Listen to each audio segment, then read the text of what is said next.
আমরা রয়েছি একেবারে সিথির মোড়, যেখানে মেন রোড। আমার সহকর্মী সন্দীপকে দেখাতে বলবো, এই হচ্ছে মেন রাস্তা এবং তার ঠিক ভেতরেই এই যে গলির রাস্তা, যে রাস্তায় একটি বহুতল দেখো নির্মাণের কাজ চলছে।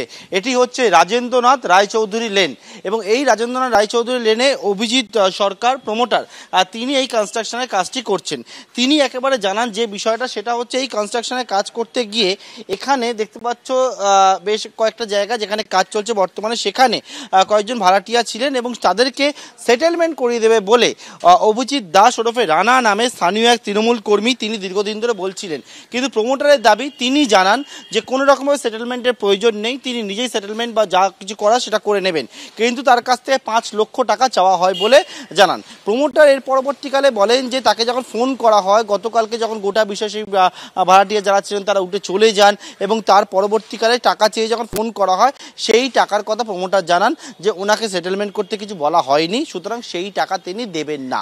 এবং এই কথা বলার পর সিসি ক্যামেরা বন্দি যে দৃশ্য আকারে ঘটনাস্থল দেখাবো, এই হচ্ছে সিথির মোড় যে রাস্তা মেন রোড, তার পাশে রাজেন্দ্রনাথ রায়চৌধুরী লেন, সেখানে সিসি ক্যামেরা বন্দি হয়েছে। প্রমোটার যে সিসি ক্যামেরা দিয়েছেন সেখানে দেখা যাচ্ছে যে 3টি মোটর বাইককে আসতে দেখা যাচ্ছে এবং 3টি মোটর বাইকে 8 জনকে আসতে দেখা যাচ্ছে এবং এসে এখানে প্রথমে একটা মোটর বাইকে 2 জন, তারপরে আরও 2টি মোটর বাইকে 3 জন করে 6 জন এলেন। আসার পর দেখা যাচ্ছে এই যে গেট রয়েছে, এই গেট থেকে তারা ঢুকলেন এবং প্রথমে কিন্তু তারা সিসি ক্যামেরাগুলো লক্ষ্য করেননি। তার পরবর্তীকালে হামলার ঘটনাটি ঘটে, তাণ্ডবের ঘটনাটি ঘটে।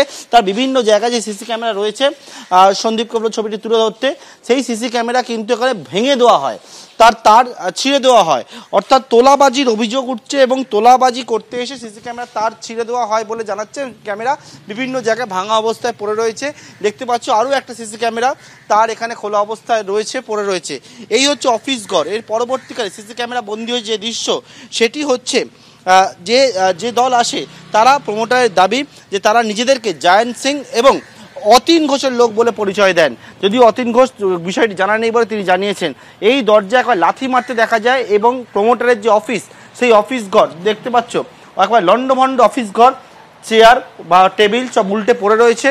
প্রমোটারকে দেখা যায় যে এই যে জায়গা যেখানে আমি দাঁড়িয়ে রয়েছি, এখান থেকে একবার ধাক্কা মেরে ভেতরে নিয়ে এলেন।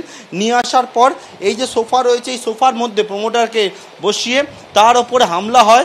হামলার ঘটনা ঘটে, তাকে মারধর করা হচ্ছিল বিভিন্ন দিক থেকে, একের পর এক অনেকে ঢুকে আসেন, মারধর করা হয়।